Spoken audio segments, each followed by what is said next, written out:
Manifesto में किस तरीके की तैयारियां चल रही हैं? मैनिफेस्टो में किस तरीके की काम चल रही तैयारियां चल रही हैं? मैनिफेस्टो तो हम लोगों का तैयार हो गया, जो कि डिस्ट्रीब्यूट भी हो गया। जी। और मैनिफेस्टो के लिए पूरी 1 साल इसकी प्रक्रिया चली। कई जनसंवाद का आयोजन किया गया।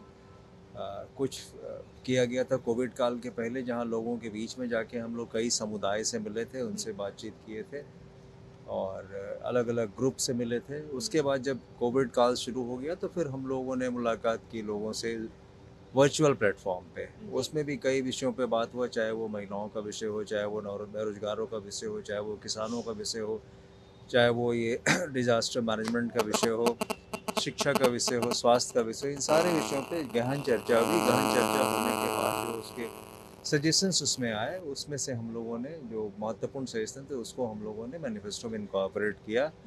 और ऐसा माना जा रहा है कि एक बहुत ही बढ़िया मैनिफेस्टो तैयार हुआ। मैनिफेस्टो एक ऐसा दस्तावेज है जिसके आधार पे पूरे अगले 5 वर्ष तक सरकारें काम करती हैं, और सरकार में अगर नहीं आती है तो उन मुद्दों के आधार पर जो भी सरकार में होती है उसके ऊपर दबाव डालती है।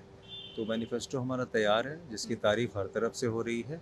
और अब इस मैनिफेस्टो को काउंटर करने के लिए जो विरोधी पक्ष हैं वो लगे हुए हैं। जी बताइए। सर, तो आगे की रोड मैप की तैयारी किस तरीके से होगी? अगर सत्ता में आ जाते हैं, सरकार में आ जाते हैं, तो रोड मैप कैसी होगी सर? देखिए, हम लोगों ने जो कहा है, जहाँ भी कहा है, जिस राज्य में, उसको निभाया है, उसको पूरा किया है।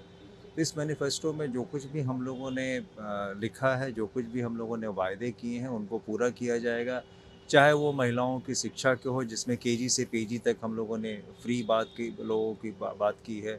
हमने यह भी बात की है जो होनहार बच्चियां हैं उनको हम स्कूटी देंगे, वो भी हम पूरा करेंगे। हम लोगों ने 10 लाख बच्चों को रोज़गार की बात कही है, वो भी हम पूरा करेंगे। हम लोगों ने किसान की जो ये तीनों काले बिल हैं, उनको पहले ही संसद सदन के सत्र में उसको निरस्त करने का प्रस्ताव लाके उसको निरस्त करेंगे, ये भी हम लोग करेंगे।